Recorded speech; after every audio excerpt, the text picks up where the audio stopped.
Kiamat itu pasti ada. Nabi SAW sudah menggambarkan kepada kita bahwa akan terjadi yang namanya kiamat. Tak bisa kita pungkiri, kiamat itu pasti ada.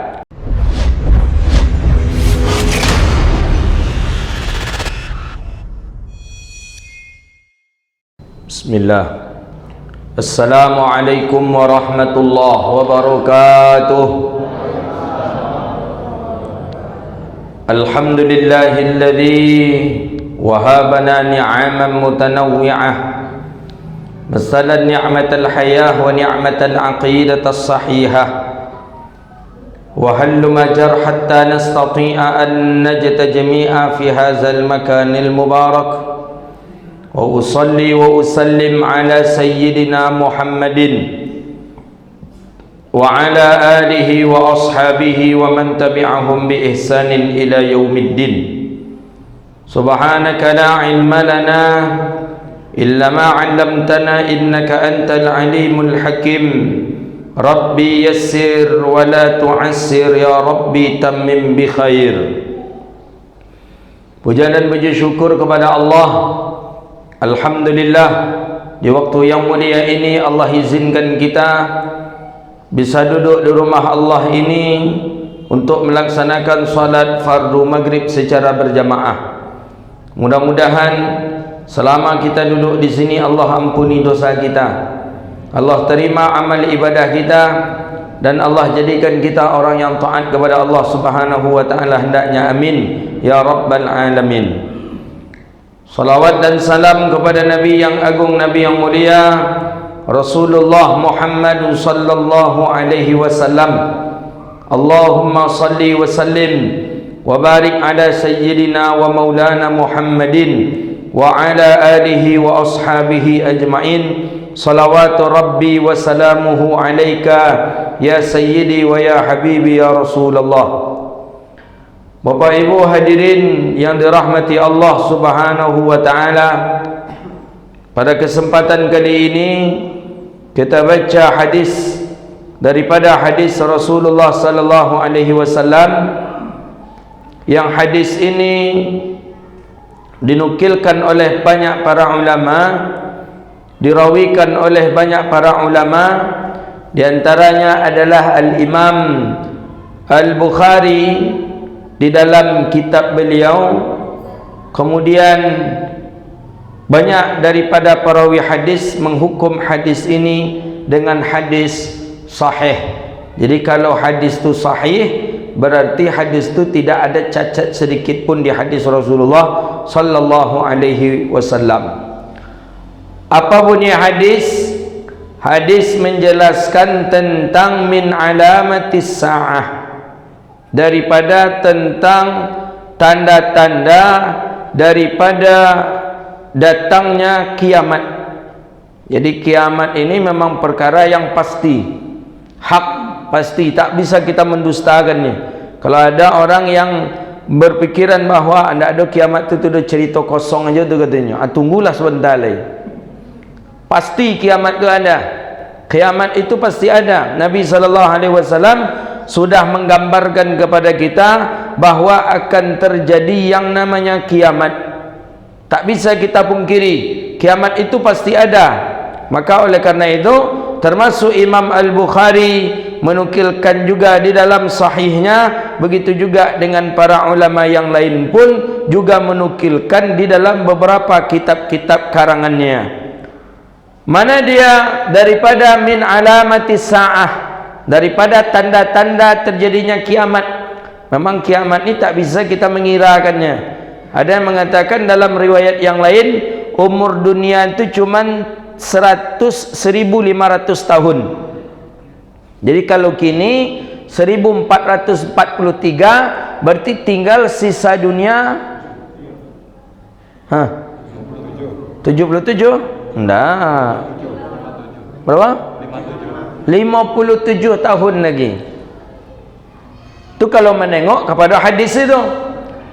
Tapi ada satu riwayat hadis pula Imam Ahmad, tak sampai umur dunia itu 1.500 tahun. Berarti sebelum itulah kiamat. Kini kalau kita nak hitung-hitung tu dah. Entah antahnya sebelum entah 2022 go, entah nak wallahu alam, tak tahu kita. Tapi ada lagi hadis di dalam Sahih Imam Al-Bukhari. Apa mengatakan di dalam hadis Sahih Bukhari? Dikatakan la taqumus saah, tidak akan terjadi kiamat selagi ada orang di dunia mengucapkan kalimat Allah Allah Allah. Jadi kalau ada orang di dunia lagi menyebut kalimat Allah Allah Allah, maka kiamat pun belum akan terjadi. Jadi masih banyak orang yang nyebut nama Allah, Allahu Akbar. Yakin aja kita bahwa tidak akan ada dan tidak akan belum terjadi kiamat selagi masih banyak orang mengucapkan kalimat Allah Allah. Maka oleh karena itu jangan kita rusuh dari kiamat ku tiba oleh kok kiamat tiba oleh kok. Jangan. Tugas kita gini kau nak hitung kiamat nana. Jadi tugas kita apa tu?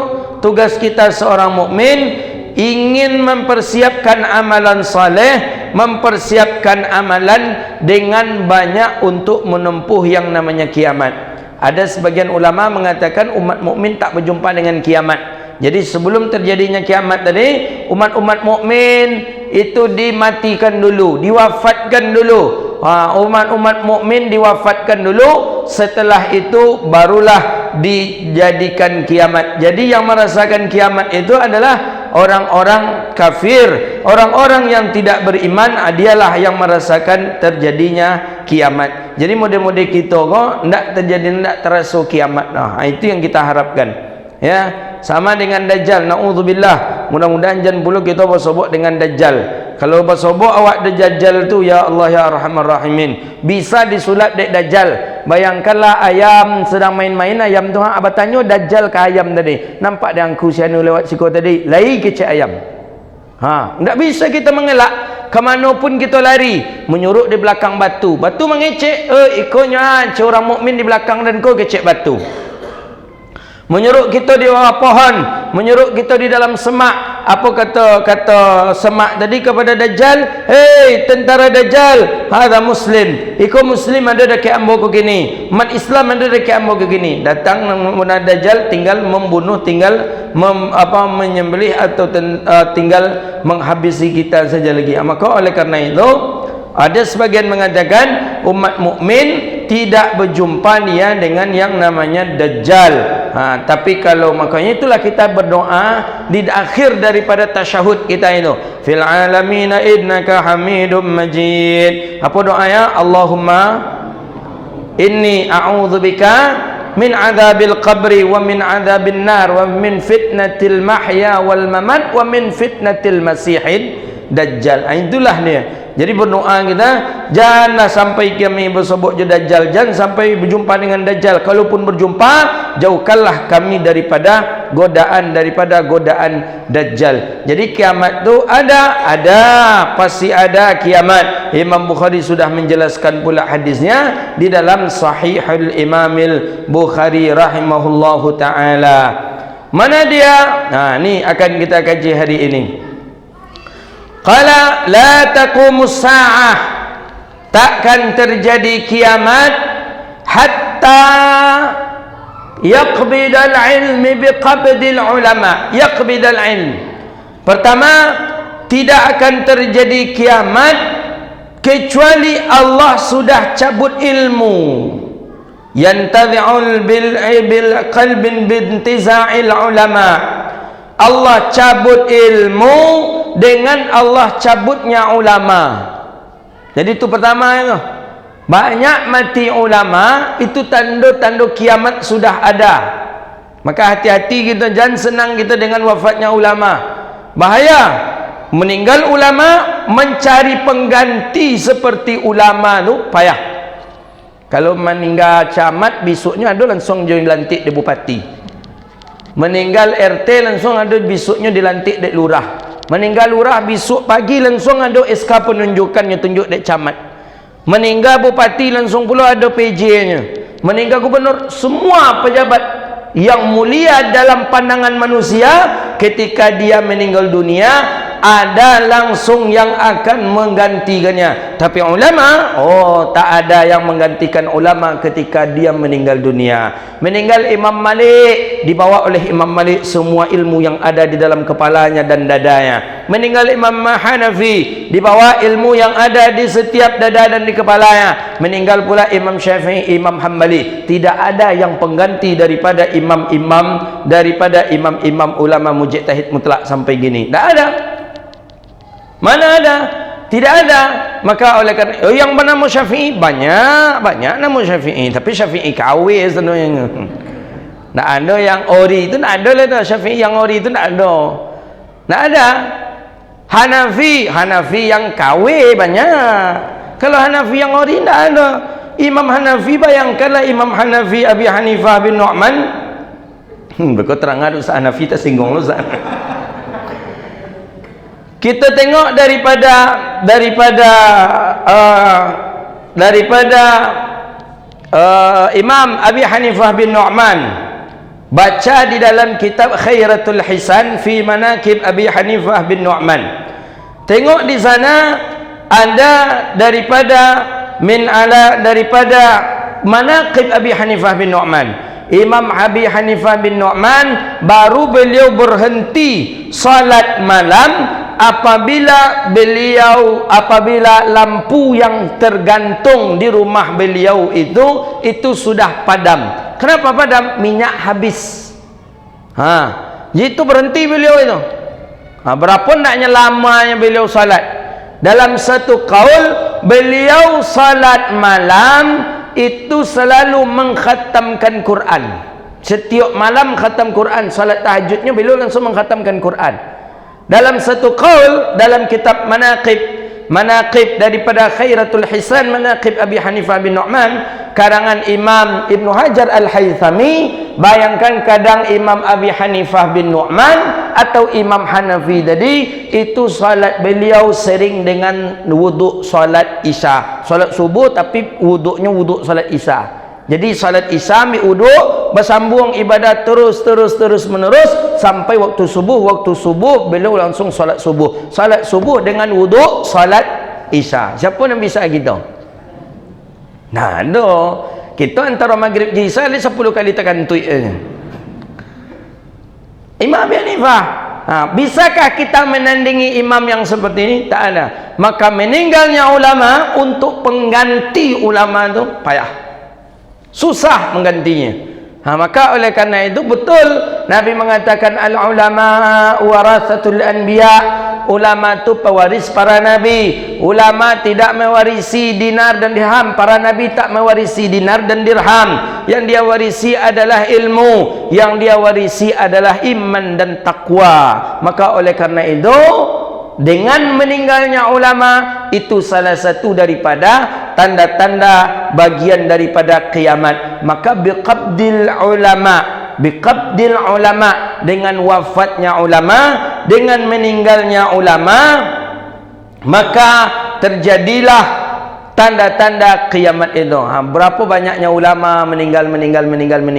Ulama kalau meninggal berarti emas tu sudah dia bawa. Ilmu yang ada di kepalanya, ilmu yang ada di dadonya hanya bawa, tinggallah lagi. Maka dalam kitab di dalam hadis Sahih Bukhari itu yang disyarahkan juga oleh Imam Abi Jamrah, apa katanya? Hatta tinggallah orang-orang jahil, fa'aftau bi ghairi ilmin, fa'aftau bi ghairi ilmin, maka berfatwalah orang-orang jahil ini tanpa pakai ilmu, fa'adallu wa adallu, maka sesat lagi menyesatkan akunya. Jadi oleh karena itu banyak orang-orang yang dia berbicara tapi tak pakai ilmu. Hari inilah dia. Maka oleh karena itu adallu fa adallu, sesat lagi menyesatkan. Alainya sosek, orang lain tak bawa sosek pula dia inyo. Antunya tu. Kini banyak tu. Adallu fa adallu, tinggal orang-orang jahil aja lagi berbicara agama. Ni salah satu bagian daripada tanda-tanda kiamat. Orang berbicara agama tidak di masjid saja lagi. Orang berbicara agama tidak di surau. Kini orang lebih bicara agama di kedai kopi sambil main-main batu domino, nya bercerita agama pulanya tu. Orang semayang subuh macam mana? Ada kunut, ada tidak nak ada kunut tu dah bid'ah tu. Nya kerja main domino. Tu fitnah tu. Sambil-sambil mancang dah. Sambil-sambil mancang. Menurut orang ustaz tu macam mana? Menurut dan nak mantap ustaz tu dah. Ustaz syubhat tu kata. Ini kerja mancang. Bahaya. Inilah yang dimaksud fitnah itu. Maka oleh karena itu Allah angkat agama. Allah angkat agama. Bagaimana cara Allah mengangkat? Allah angkat ilmu. Bagaimana cara Allah mengangkat ilmu? Dengan mengangkat ulama. Maka tinggallah orang-orang jahil. Wa aftau bi ghairi ilmin fa adallu wa adallu. Maka sesat lagi menyesatkan. Inilah yang berbahaya itu. Banyak gini, banyak ulama sudah banyak dipanggil oleh Allah. Di Indonesia aja semenjak Covid kau nak terhitung lagi. Ada berapa kata 300 sekian ulama yang wafat, yang menghadap Allah Rabbun Jalla Jalaluh. Tinggallah kita lagi kalau orang-orang awam, orang-orang jahil. Kalau orang awam yang tinggal tentu halal-halal, haram-haram sedikit itu dihantamnya je ni.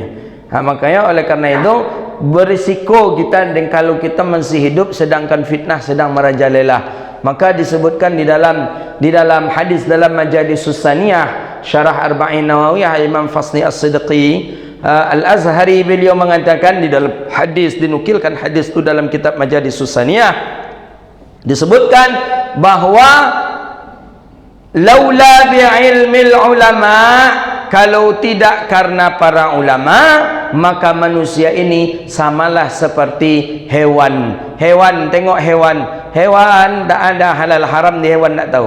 Kambing pernah pak ibu tahu kambing ada halal haram di kambing? Tak ada dah. Nampak pucuk ubi orangnya makan, nampak bunga orangnya makan. Padahal tak punya majikan ni dah. Nya makan dia apa? Kambing nak tentu halal haram dah. Kambing tak tahu halal haram. Kadang kambing tu berak di mana aja, pipisnya di mana aja. Kenapa tak tahu dia mana yang hak, mana yang batil, mana yang salah, mana yang benar. Maka kalau manusia sudah ditinggalkan ulama, manusia sudah tidak ada ulama lagi, maka manusia itu taubahnya seperti hewan. Maka kini lansuansu awak manusia mende hewan pula. Lansuansu gini hewan tak ada malu. Malu hewan, mana ada malu hewan? Tak ada, hewan tak ada malu. Mana ada sifat malu di hewan? Manusia kalau mulai pula hilang rasa malu, berarti itulah parah pula daripada hewan lagi itu, karena manusia punya akal. Maka oleh karena itu, pertama disebutkan di dalam hadis Rasulullah sallallahu alaihi wasallam, tanda-tanda daripada ciri-ciri kiamat yang pertama adalah biqabdil ulama. Qabdil ulama. Apa maksud qabdil ulama? Qabdil, dicabut, diangkatnya ulama, dicabutnya ilmu. Maka oleh karena itu beruntunglah kita hari ini yang masih bisa dan masih hidup dengan hidupnya para ulama. Itulah doa yang kita baca, Allahumma ahyina bihayatil ulama. Ya Allah, hidupkanlah kami dengan hidupnya para ulama. Kalau tidak ada ulama lagi, ya Allah, janganlah hidupkan kami, ya Allah. Taubahnya kita seperti hewan, taubahnya kita seperti binatang tak ada gunanya. Mudah-mudahan alhamdulillah sekarang masih banyak para ulama, masih ada ulama yang hadir di dekat kita, masih mudah mencari karangan-karangan ulama, masih mudah membaca daripada karangan-karangan ulama rahimahullahu ta'ala jami'an. Itu yang pertama. Yang kedua, daripada tanda-tanda kiamat lagi adalah, kata Nabi sallallahu alaihi wasallam, pertama biqabdil ulama. Yang ketiga, wa kathiruz zalazil wal fitan. Kathiruz zalazil, sering terjadi gempa. Gempa sering terjadi. Gempa terjadi, dan bayangkan saking seringnya terjadi gempa, orang-orang acuh tak acuh saja lagi dengan gempa itu. Jadi gempa tadi kan biasa tu nyonya. Macam itu. Dulu orang kalau terjadi gempa tu ribut. Sekarang kita tanya ke kawan-kawan kita yang ada di Padang, bergoyak aja sakit itu kalau biasa deh kami gunya. Awal tambang ambu keluar. Ini biasa. Kenapa? Sudah terbiasa dengan zalazil, sudah terbiasa dengan gempa. Maka terjadi gempa di zaman Rasulullah pernah terjadi dulu. Di zaman para sahabat juga pernah terjadi gempa. Dalam qaul itu, dalam majalis Susaniyah juga disebutkan itu. Di zaman khalifahnya Sayyidina Umar ibn al-Khattab. Umar ibn al-Aziz, Umar ibn al-Khattab. Umar ibn al-Khattab. Terjadi gempa yang sangat kuat. Dahsyat gempa. Saking kuatnya gempa, jangankan berdiri, duduk pun pusing. Berapa naknya koncangnya gempa itu.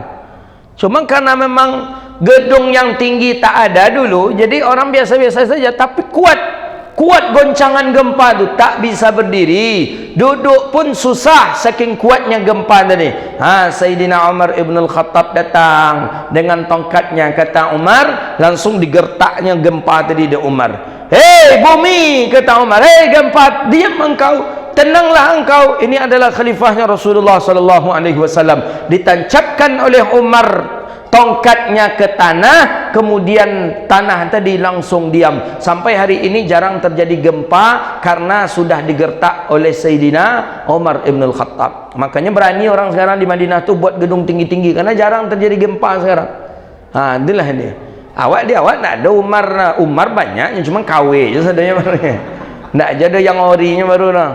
Lain banyak Umar awaknya. Kawan mengaku Umar bin Khattab pula kan. Si anu tu macam Umar bin Khattab katanya. Macam mana Umar bin Khattab tu? Umar tu bagak. Bacalah manaqib Sayyidina Umar dalam hadis Bukhari. Sayyidina Umar lewat, Nabi keluar dari rumah mau ke masjid. Nabi itu rumah Nabi, ini arah masjid, arah kiblat, di sebelah kiri rumah Rasulullah. Nabi setiap masuk masjid, masuk pintu bernama pintu Babus Salam. Siapa saja di antara bapak ibu yang pergi ke Madinah, awal pertama kali masuk masjid Nabi, hendaklah masuk masjid bernama Masjid Babus Salam.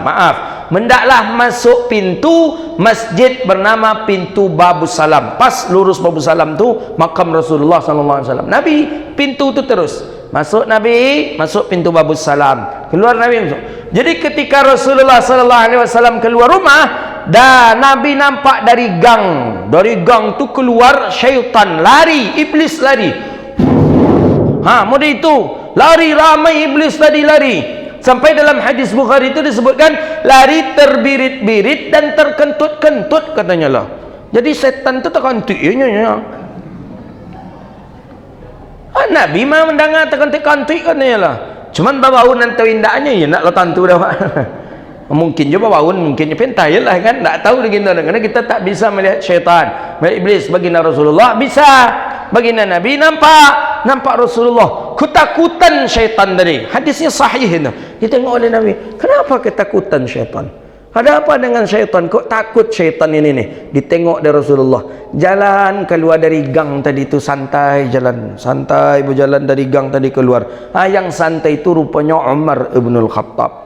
Umar tak nampak syaitan lari dah. Umar tak nampak, sahabat tak nampak. Yang nampak syaitan, nampak iblis itu cuma Rasulullah sallallahu alaihi wasallam.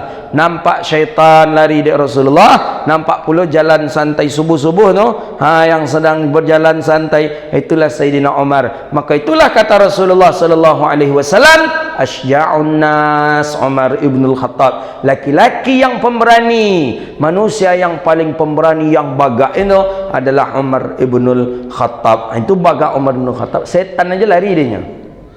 Makanya mau sabit tadi Umar ori. Kalau nan Umar kawe kau kawan je setan. Maaflah nama Umar bin Khattab.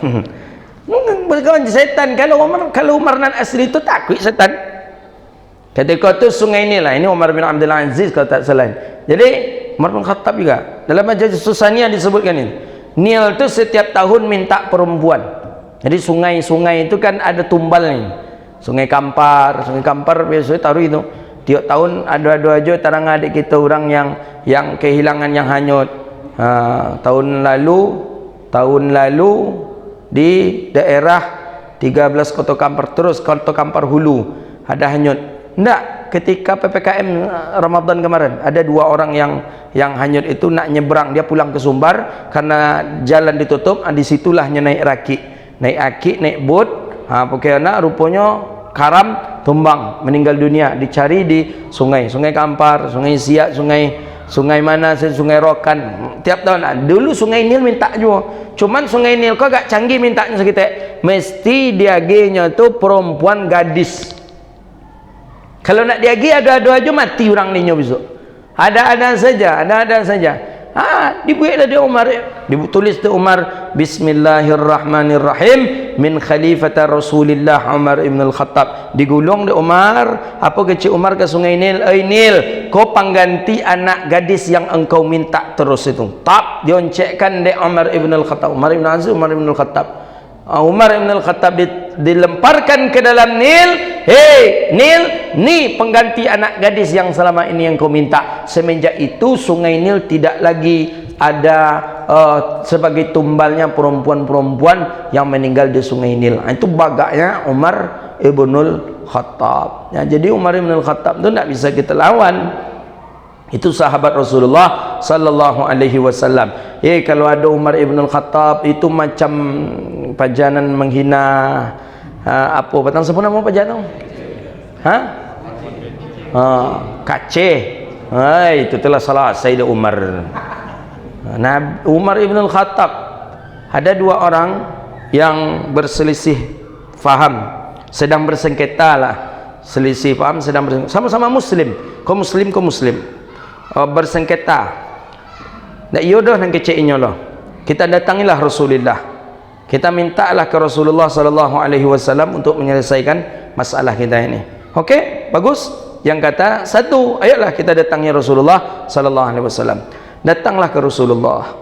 Ya Rasulullah, kami sedang ada masalah ini ya Rasulullah. Ya, masalah apa kalian? Kata Rasulullah, kami masalah begini ya Rasulullah. Ya, jadi bagus. Jadi kami minta penyelesaian kepada engkau ya Rasulullah. Baik. Kata Nabi sallallahu alaihi wasallam, kalau seperti itu masalah kalian, kata Rasulullah, si fulan mesti membayar kepada si fulan. Kata Nabi, si fulan engkau salah, engkau mesti membayar kepada si fulan. Aku membayar kepadanya ya Rasulullah. Iya, engkau yang salah. Oh, baiklah. Orang ini pergi meninggalkan Rasulullah, meninggalkan Nabi. Ini tak senang. Menurut saya Rasulullah tak adil. Katanya, masa ambo yang salah? Mestinya aku salah juga. Dan keceknya, menurut ambo Rasulullah tak adil kalau begitu. Jadi, apa ni aku, kata orang yang satu? Kita datangi Umar. Menurut saya Umar lebih adil. Menurut saya Umar lebih adil daripada Rasulullah sallallahu alaihi wasallam. Ayo, ditemanilah oleh yang fulan tadi untuk menghadap Umar ibn al-Khattab. Berjalan sampailah di muka rumah Umar ibn al-Khattab. Assalamualaikum. Salam. Ya Umar, ya. Kenapa, kata Umar? Tunggu sebentar. Umar keluar rumah. Ada apa kalian, kata Umar ibn al-Khattab? Begini Umar, diceritakan adik fulan tadi kau. Iko Umar, kami sedang ada masalah bersengketa sedikit. Jadi kami sudah menyampaikan masalah ini kepada Rasulullah, dan Rasulullah membuat hukum keputusan bahawa si fulan ini mesti membayar kepada saya karena si fulan ini dianggap bersalah. Oh gitu. Jadi saya minta kepada engkau agar engkau menghakimi kami ya Umar ibn al-Khattab. Itu ya. Berarti menurut kalian Rasulullah? Ya, menurut kami Rasulullah tidak adil. Ayolah, tunggu sebentar ya, kata Umar ibn al-Khattab. Masuk Umar ke rumah. Umar masuk ke rumahnya, cari dia Umar pedang yang paling tajam. Masuk Umar ke rumah, diambil pedang yang paling tajam oleh Umar. Umar langsung keluar. Kalian meragui orang yang paling adil di dunia, orang yang paling dipuji keadilannya oleh Allah, itu yang kalian keraguan. Pop, langsung ditebas oleh Umar ibn al-Khattab, meninggal. Yang satunya menengok kawan meritunya langsung lari lagi. Selamat. Itu Umar ibn al-Khattab. Jadi Umar jangan coba-coba menghina Rasulullah di depan Umar. Langsung Umar bunuh. Begitu dia. Makanya banyak kisah tentang ada orang yang mencium perut daripada perut Rasulullah sallallahu alaihi wasallam. Siapa nama sahabat Rasulullah sallallahu alaihi wasallam? Bukan Ukashah. Sahabat Nabi yang nak mencium perut Nabi. Jadi ketika Nabi sudah terasa oleh Rasulullah bahwa Nabi akan meninggal dunia di waktu subuh, kata Rasulullah sallallahu alaihi wasallam, "Hai sahabat," kata Rasulullah, "aku mohon maaf atas kesalahanku yang ada pada kalian. Mana yang ada yang terpukul olehku, silakan nak membalas-balas. Kalau nak maaf-maafkan. Siapa yang terhina olehku, siapa yang tersinggung olehku, mohon aku dimaafkan." Sahabat banyak yang menangis ketika itu. Nampak tanda-tanda bahawa Nabi SAW akan meninggalkan para sahabat. Nabi akan mengakhiri daripada usianya. Berdirilah salah seorang daripada laki-laki. Namanya siapa? Kita lupa namanya. Berdiri salah seorang daripada laki-laki. Kata dia, ya Rasulullah, ya, aku pernah engkau pukul ketika perang ya Rasulullah. Kita pernah perang melawan kafir Quraisy, tapi engkau secara tidak sengaja, engkau mungkin terlampau semangat, terpukul punggungku olehmu ya Rasulullah. Ya, jadi bagaimana? Aku ingin membalasnya ya Rasulullah. Engkau ingin memukul aku? Iya ya Rasulullah. Oh, Umar lah siap-siap. Dia akan memukul Rasulullah. Ini dalam masjid ini. Dalam masjid. Kata Abu Bakar, biar aku saja yang engkau pukul, jangan Rasulullah. Kata Nabi, enggak Abu Bakar, biar dia ingin memukul aku karena aku yang memukulnya. Kata Ali bin Abi Thalib, aku menantu Rasulullah, bagus engkau memukulku, jangan sampai engkau memukul Rasulullah. Nah, aku ingin memukul Rasulullah. Kata laki-laki tadi. Kata Umar ibn al-Khattab, seandainya engkau memukul Rasulullah, pedang aku akan siap untuk menebas lehermu. Oh, Umar lah siap pegang. Nah, aku ingin Rasulullah. Biarkan, kata Nabi, dia ingin memukul aku karena aku memang memukul dia ketika perang. Kata Nabi SAW dalam riwayat Sayyidina Ali, Sayyidina Anas bin Malik disuruh oleh Nabi mengambil cambuk itu, mengambil kayu itu, tongkat itu. Nabi mukulnya dengan tongkat. Dengan tongkat engkau Rasulullah. Kata Nabi, minta ke Fatimah di rumah tongkat aku, kata Rasulullah SAW. Pergilah Anas bin Malik meminta tongkat Rasulullah ke Fatimah. Fatimah anak Nabi.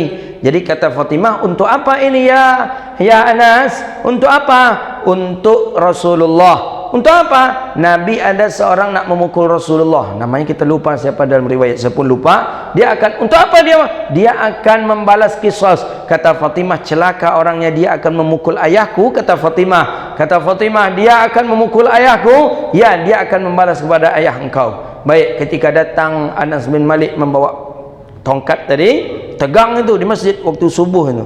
Tegang. Jadi berikanlah tongkat. Ini tongkatnya, kata Nabi kepada laki-laki tadi. Ini dah siap-siap Umar nih. Umar lah pegang kau yang kau. Memang Umar membagak, Umar itu. memang bagak nih. Jadi silakan, kata Rasulullah. Jadi kata laki-laki ini, ya Rasulullah, engkau memukul aku ketika itu aku sedang membuka baju ya Rasulullah. Aku sedang tidak memakai baju. Aku ingin engkau pun membuka baju engkau ya Rasulullah. Dibuka dia Nabi baju.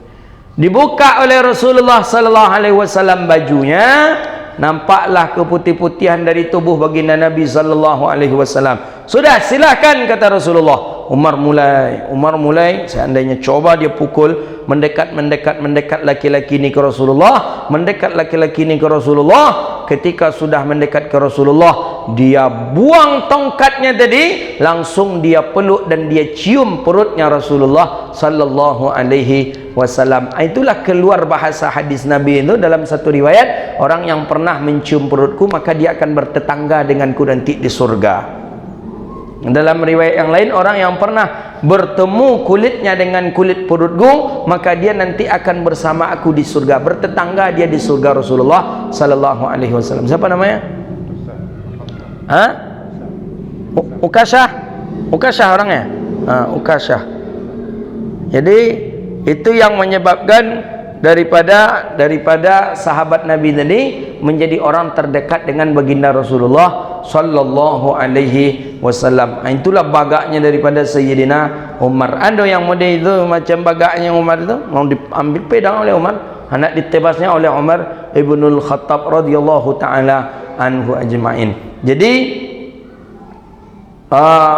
zalazil, gempa ada ketika di Madinah, ada di Makkah, ada karena gunung banyak. Maka dengan adanya gunung, dengan adanya gempa, para sahabat mengira bahwa terjadinya kiamat itu di zamannya. Sehingga Rasulullah mengatakan, antara jarak antara aku dengan kiamat itu, antara aku dengan kiamat itu antara dua jari ini, sangat dekat sekali. Maka sahabat mengira di zaman sahabatlah terjadinya kiamat itu. Kemudian wa katsirul fitan, zalazil wal fitan, fitnah banyak. Ini sekarang ini kita hidup di zaman fitnah nih Bapak Ibu yang dirahmati Allah.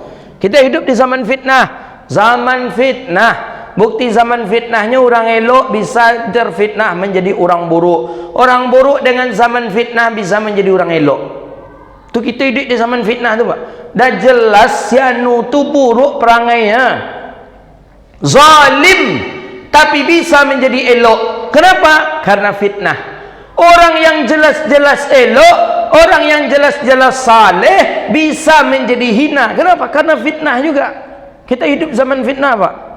Fitnah, baik fitnah hidup, fitnah segala macam. Kita hidup zaman fitnah. Handphone ini bagian daripada fitnah. Fitnah handphone sudah masuk ke rumah kita, dah masuk ke kamar kita, sudah tidur pula fitnah ini di atas tempat tidur kita. Maka oleh karena itu, bukti ini fitnah, ini bisa mempengaruhi orang, bisa membuat orang jahat, bisa membuat orang maksiat kepada Allah. Saking karena ini fitnahnya. Oh, itu kan bisa juga untuk membuat taat kepada Allah. Ya, di dalam satu sisi dia bisa membuat kita dekat dengan Allah, tapi dalam satu sisi dia juga membuat kita maksiat kepada Allah Subhanahu wa taala. Maka anak-anak kita membawa handphone, kita beri dia handphone, kita sudah sama memberikannya fitnah. Tapi tak bisa kita elakkan dengan cara belajar daring, dengan cara hari ini belajarnya dengan gurunya WhatsApp dan lain sebagainya. Tapi kita harus pandai-pandai di zaman fitnah ini. Berikan kepada dia, tapi jangan sampai biarkan dia memainkannya di dalam kamarnya dalam keadaan terkunci. Apalagi anak-anak gadis kita, kontrol dia.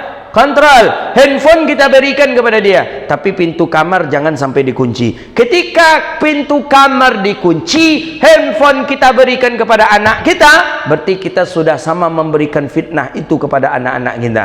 Di kamar awak entah apa nanya tengok bego, entah je siapa yang mengecek, entah yolai berbusana dia entah tidak. Maka salah satu saya sampaikan kepada bapak ibu yang punya anak-anak gadis yang belum menikah, jangan sampai mengunci kamar dengan membiarkan anak kita memakai handphone.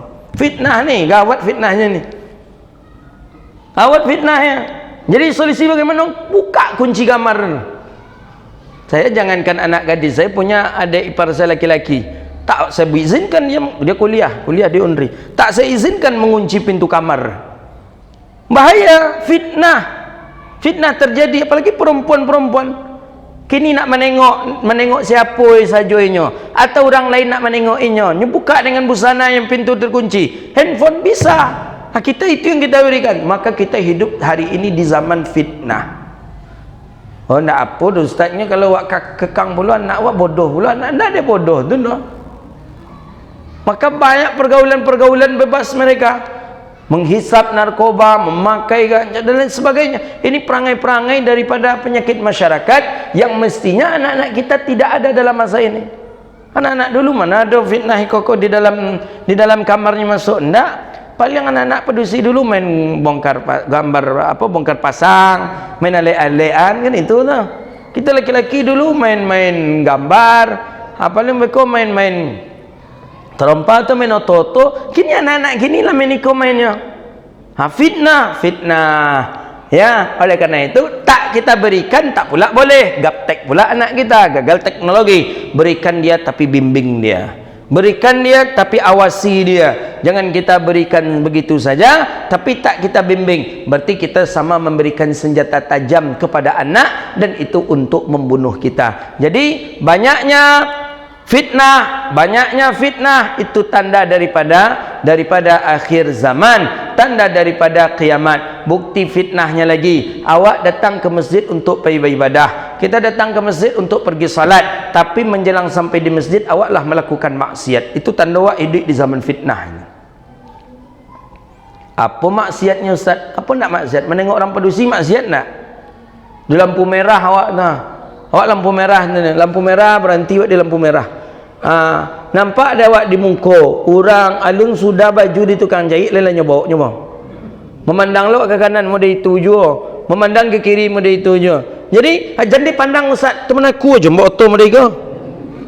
Tak mungkin lah lampu merah. Piciang aja mata ustaz je, piciang berapa taluk macam tu nak nampak dah ke lampu merah lampu hijau.